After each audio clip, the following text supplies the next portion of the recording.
월스트리트 30년 경력의 분석가는 보고서를 받아들고 고개를 저었습니다. 한국 마트 하나가 월마트보다 강한 효과라니 터무니없군.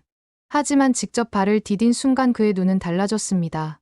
BMW, 벤츠, 테슬라로 가득한 주차장, 뉴욕 전역에서 몰려온 차량, 그리고 고객의 대부분이 한국인이 아닌 미국인이라는 사실. 매장 안은 더 놀라웠습니다. 한국 과자를 쓸어 담는 학생들, 불고기용 고기를 사는 백인 가정, 한국 멜론을 고르는 엄마와 딸. 그 모든 장면은 그가 알던 미국 경제의 법칙을 뒤흔들었습니다. 결국 그는 이렇게 고백했습니다. 나는 오만했다. 이건 단순한 장보기 공간이 아니라 한국이 만든 조용한 제국의 실체다. 자, 지금부터 무슨 특별한 사연이 있었는지 지금 바로 사연을 시작해보겠습니다. 저는 에드워드 밀러예요. 65세이고 미국에서 태어나서 자랐어요. 30년 동안 월스트리트에서 숫자 전문가로 일했었습니다. 스프레드시트, 시장 보고서, 수익 차트 속에서 살았었죠. 빅데이터, 대기업 브랜드, 대형 매장을 믿었어요. 저에게는 숫자가 거짓말을 하지 않았고 크기가 항상 중요했어요. 지난달만 해도 누군가가 한국 마켓에 대해 물어봤다면 저는 비웃으며 손을 흔들었을 거예요. 그냥 한국 가족들을 위한 작은 가게야 라고 말했을 거예요. 쌀이랑 김치, 아마 라면 정도 팔겠지. 그들에게는 흥미로울 수도 있지만 동네 전체는 물론이고 경제에 영향을 줄 수는 없어. 그게 제 솔직한 믿음이었어요. 그러던 어느 오후, 오랜 친구 마이클이 손에 보고서를 들고 제 집에 나타났어요. 마치 금을 발견한 사람처럼 흥분된 모습이었어요. 에드, 그가 말했어요. 포트리에 H마트라는 가게가 있어. 들어본 적 있어? 어렴풋이 노트북에서 눈을 거의 떼지 않고 중얼거렸어요. 마이클이 계속했어요. 이게 문을 연 후로 주변 가게 매출이 치솟았어. 근처 식당들은 꽉 차고 심지어 부동산 가격도 올랐어. 일부 전문가들은 그 영향이 월마트가 동네에 올 때보다 더 강하다고 말하고 있어. 아마 너무 크게 웃었을 거예요. 마이클, 제발. 작은 외국인 마켓 하나가 월마트보다 강하다고? 미국에서. 우리는 3억 3천만 명의 나라야. 한국은 뭐 5천만. 작은 나라의 가게 하나가 어떻게 우리 경제를 움직일 수 있어? 하지만 마이클은 저와 함께 웃지 않았어요. 그의 눈은 여전히 진지했어요. 미친 소리 같은 거 알지만 이 숫자들을 봐. 직원이 300명이 넘어. 주차장도 엄청나고 아침 일찍부터 꽉 차. 손님들이 뉴욕, 코네티컷, 심지어 펜실베이니아에서 와. 그리고 이거야. 대부분이 한국인도 아니야. 눈을 굴렸지만 제 안에서 뭔가가 바뀌었어요. 제 안에 옛 안전하고 깔끔한 칼럼에 안주하기 전에 이야기를 추적했던 게 깨어나고 있었어요. 숫자가 사실이라면 눈에 보이는 것보다 더 많은 게 있었던 거예요. 그래도 믿지 않았어요. 진짜로는 확인해 볼게. 거의 도전하듯 말했어요. 하지만 내 생각을 바꿀 거라고 기대하지는 마. 다음 날 아침 차에 탔어요. 맑은 날이었어요. 파란 하늘, 허드슨 강 위로 가벼운 바람이 불었어요. 포트리를 향해 운전하면서 스스로에게 말했어요. 5분이면 끝날 거야. 작은 식료품점을 보고 고개를 저으며 집에 오는 길에 커피나 한 잔 사겠어. 한국에게 화가 난 건 아니었어요. 싫어하지도 않았어요. 하지만 제 머릿속에서 한국은 여전히 작은 나라였어요. 휴대폰, 자동차, 그리고 중독성 있는 팝 음악을 만드는 곳. 나름대로 인상적이긴 하지만 미국인들의 발밑 땅을 흔들기에는 충분하지 않다고 생각했어요. 저는 제가 더 잘 안다고 확신했었어요. 틀렸어요. 그리고 지금 그걸 인정하게 되어서 행복해요. 정말로 행복해요. 왜냐하면 그날 제가 찾은 건 단순한 가게가 아니었거든요. 훨씬 더 큰 뭔가였어요. 수십 년 동안 제가 세상을 바라보던 방식에 의문을 갖게 만든 것이었어요. 하지만 그 순간 차에 앉아서 H마트를 향해 가고 있을 때 저는 여전히 회의론자였어요. 여전히 숫자와 크기가 모든 걸 지배한다고 생각하는 사람이었어요. 불과 몇 마일 앞에서 기다리고 있던 조용한 힘을 보지 못하는 사람이었어요. 주차장으로 들어섰을 때 빈자리가 많을 거라고 생각했었어요. 아침 10시였거든요. 미국 사람들은 대부분 하루 늦게 퇴근 후나 주말에 큰 장을 보잖아요. 적어도 저는 그렇게 생각했었어요. 하지만 틀렸어요. 주차장이 거의 꽉 차 보였어요. 차를 천천히 몰면서 놀라서 눈을 깜박였죠.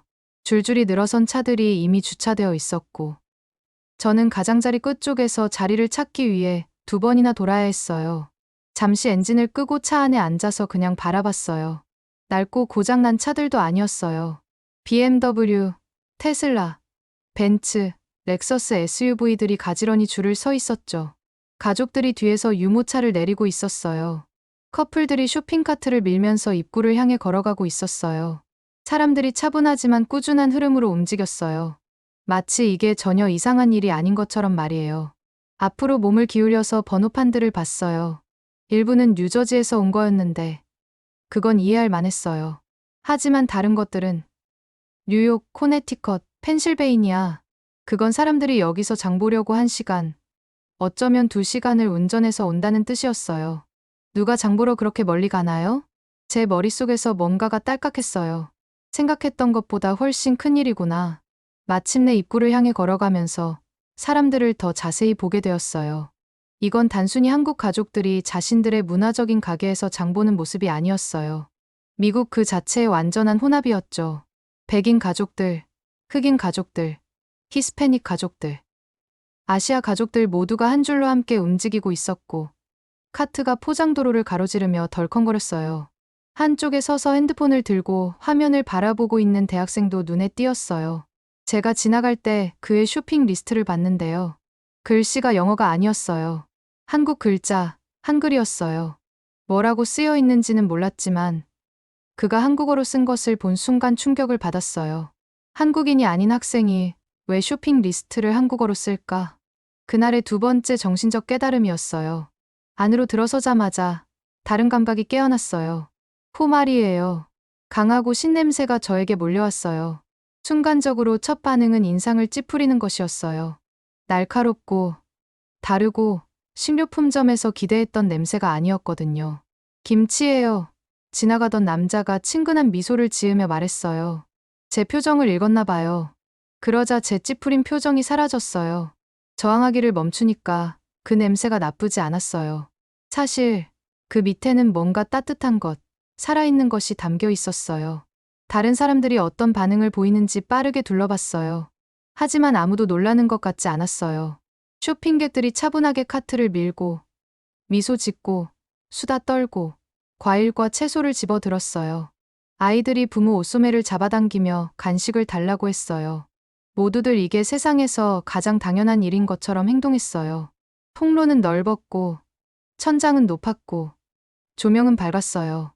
비좁거나 이상하다는 느낌이 들지 않았어요. 현대적인 슈퍼마켓 같았어요. 다만 제가 아직 알아보지 못하는 것들로 가득 차 있을 뿐이었죠.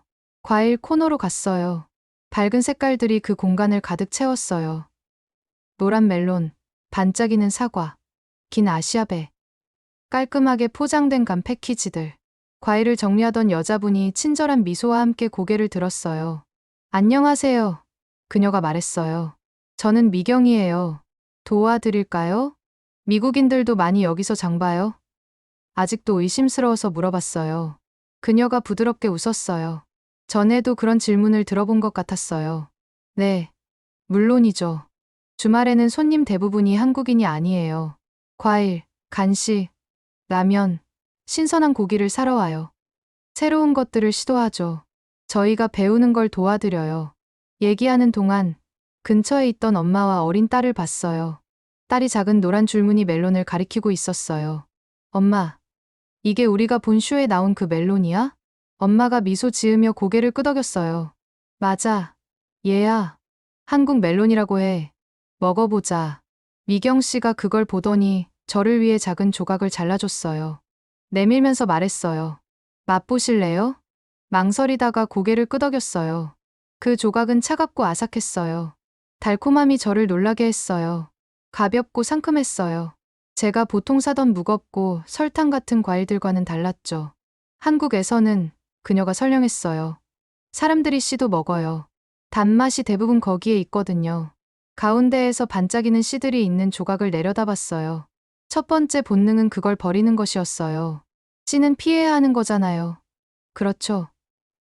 하지만 그때 깨달았어요. 어쩌면 이상한 건 과일이 아니라 그걸 어떻게 먹는지 모르는 제가 이상한 건지도 모르겠다고. 때로는 새로운 음식이 싫은 게 아니라 그냥 아직 그걸 즐기는 올바른 방법을 모르는 것뿐이에요. 그리고 친절한 사람이 보여주면 문이 열리죠.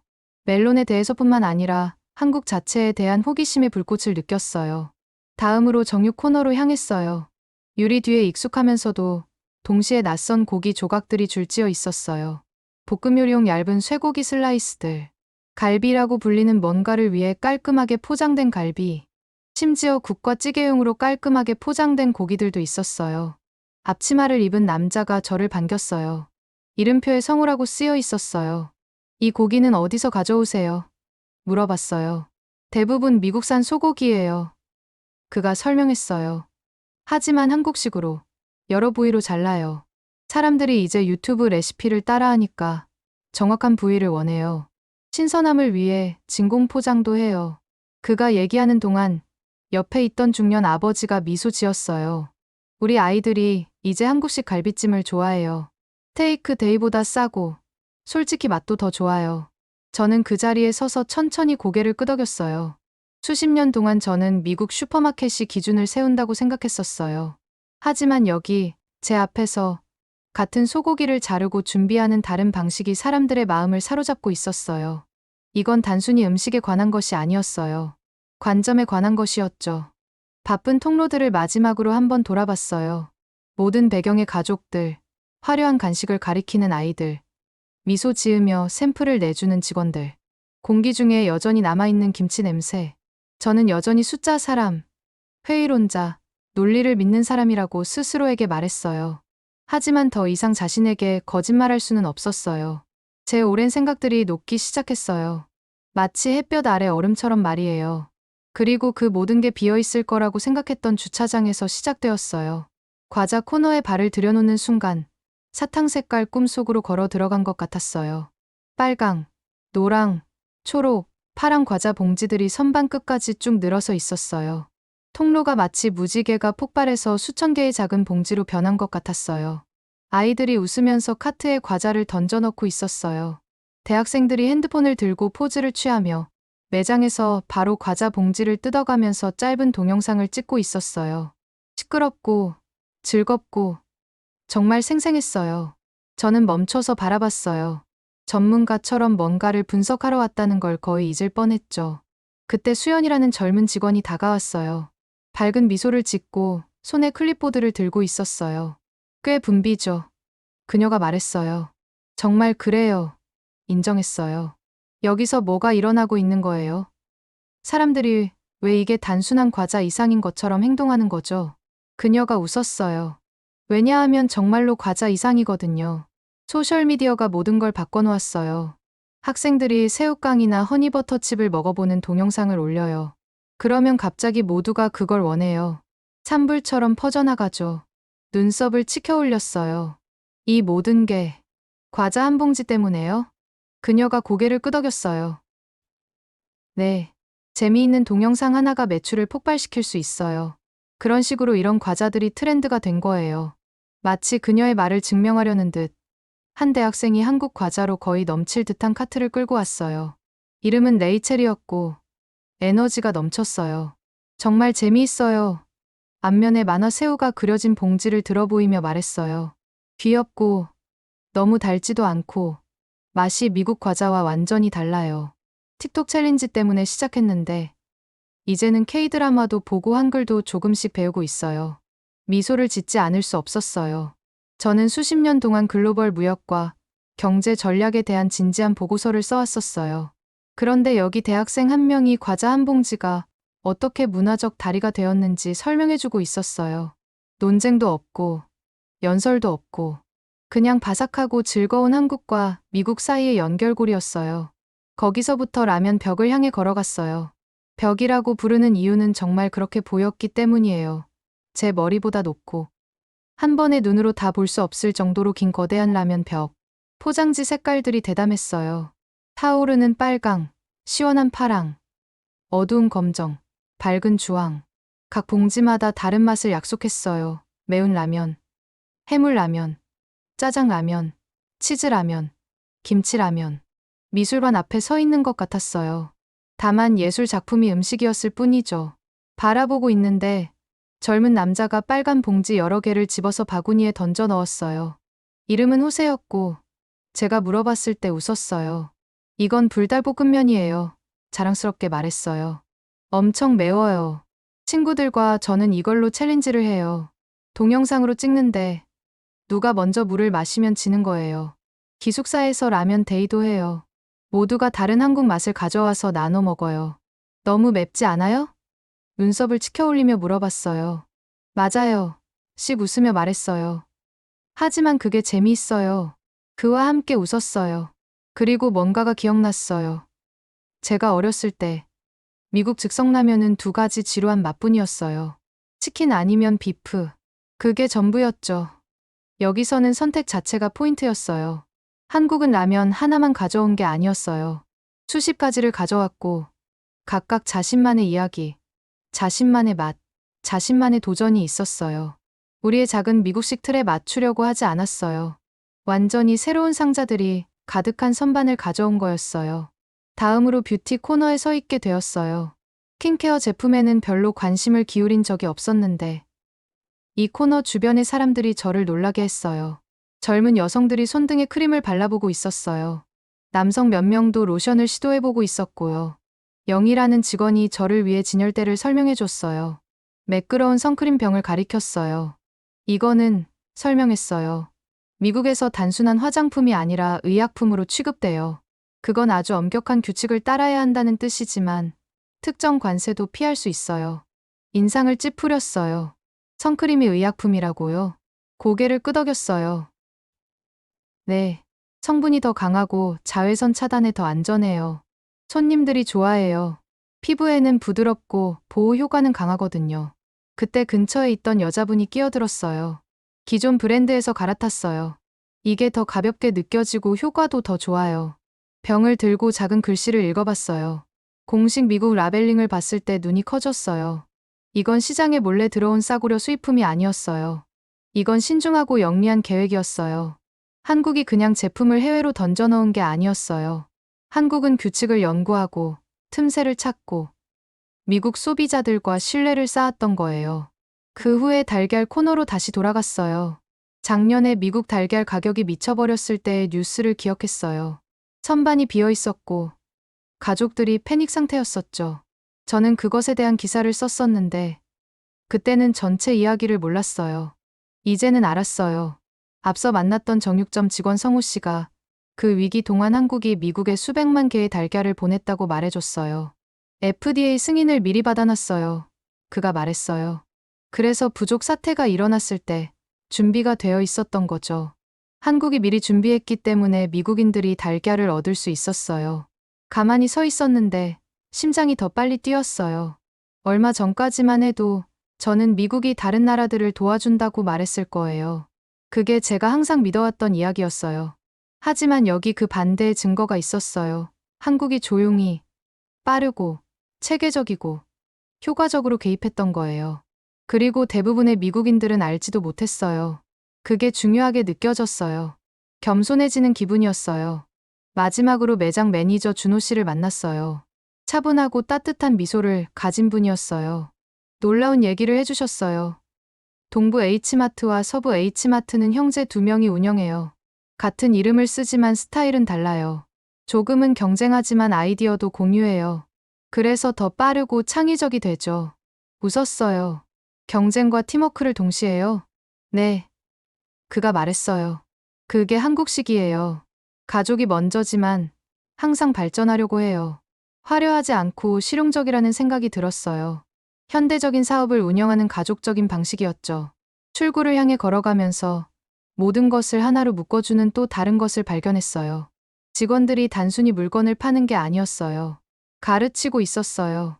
맛을 보여주고, 요리 팁을 주고, 특정 과일을 어떻게 먹는지 설명하고, 심지어 문화 이야기까지 나누고 있었어요. 여기서 쇼핑한다는 건 단순히 카트를 채우는 게 아니었어요. 배우고, 나누고, 연결되는 일이었어요. 공동체가 상업의 일부였어요. 그리고 바쁜 미국 동네 한가운데 서서 슈퍼마켓에서 느낄 거라고 전혀 예상하지 못했던 감정을 느꼈어요. 따뜻함이었어요. 차 안에 앉아 있었어요. 엔진을 끄고 태양이 대시보드를 따뜻하게 데우고 있었죠. 제 주변으로 주차장이 생기로 분복고 있었어요. 가족들이 트렁크에 장본 것들을 담고 있었어요. 카트들이 줄로 돌아가며 덜컹거렸어요. 부모들이 몸을 굽혀 아이들 신발끈을 묶어주고 있었어요. 학생 커플이 라면이 가득한 큰 봉지를 차까지 들고 가며 웃고 있었어요. 어떤 사람들은 영어로, 다른 사람들은 한국어로, 또 어떤 사람들은 둘 다 섞어가며 얘기했어요. 그 광경은 시끄럽거나 혼란스럽지 않았어요. 차분했어요. 사람들이 서로에게 자리를 양보하며 손을 흔들었어요. 카트가 부딪히면 쇼핑객들이 찡그리는 대신 미소 지었어요. 그 모든 걸 보면서 불과 몇 시간 전에 제가 믿었던 것을 떠올렸어요. 작은 나라, 작은 영향력. 그 생각이 이제는 바보 같게 느껴졌어요. 거기 앉아서 제가 본 모든 것들을 정리하려고 했어요. 퍼즐 조각들이 제자리를 찾아가는 것 같았어요. 첫 번째 조각 현실이 추측을 이겼어요. 그 가게는 작지도 어둡지도 숨어있지도 않았어요. 단순히 한국인들만을 위한 곳이 아니었어요. 밝고 넓고 바빴어요. 모든 배경에 미국인들이 새로운 것들을 시도하고 좋아하며 가득 차 있었죠. 현실은 제 머릿속 그림보다 더 크고 더 강하고 더 따뜻했어요. 두 번째 조각 음식이 선생님이었어요. 한국 멜론 한 입이 제가 예상하지 못한 달콤함을 보여줬어요. 매운 라면 한 그릇이 재미와 도전의 전통으로 가는 문을 열어줬어요. 새우깡 한 봉지가 젊은 학생을 K-드라마와 한글의 세계로 데려갔어요. 모든 한 입 한 입이 작은 선생님 같았어요. 말 없이도 교훈을 주는. 세 번째 조각 계획이 중요했어요. 선크림 규정들, 달걀 FDA 승인, 고기를 자르는 특별한 방법 그 어느 것도 우연히 일어난 일이 아니었어요. 한국은 규칙들을 신중하게 연구하고 몇 년간 준비하고 정확하게 행동했어요.